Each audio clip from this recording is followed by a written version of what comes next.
Here I'll be showing how audience feedback helped me to create the final piece for my ancillary product. So this is the outside of my digipack, this is the inside, and this is the magazine advert.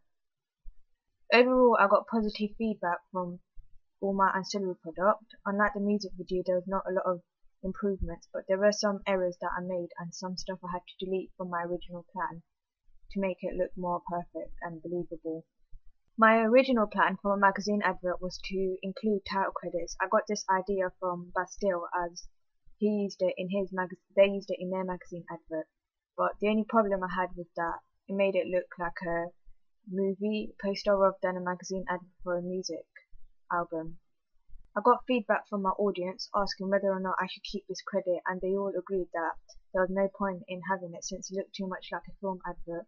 Also, by researching other indie genres and looking at their magazine advert, none of them had them except Bastille, so I decided not to use it and just cut it out after that.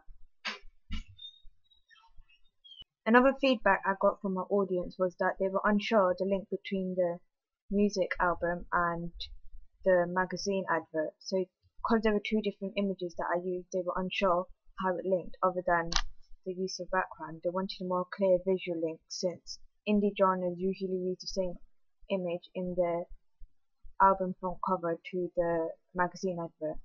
I showed this by making the front cover of the album appear in the magazine advert in the little corner. This was my original idea, but then I decided to follow a similar plan like Bastille and include the triangle.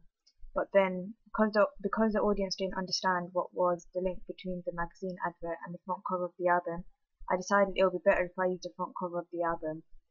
What I learned from this is that whenever you're creating a media product, you shouldn't just look at one particular thing like I did just by looking at Bastille. You should look at the genre as a whole. So I looked at the whole indie genre, which made me realize that there are different ways of presenting an ancillary product, but they mostly have a conventional way, and Bastille wasn't usually following the conventional forms of magazine advert when using the title credits in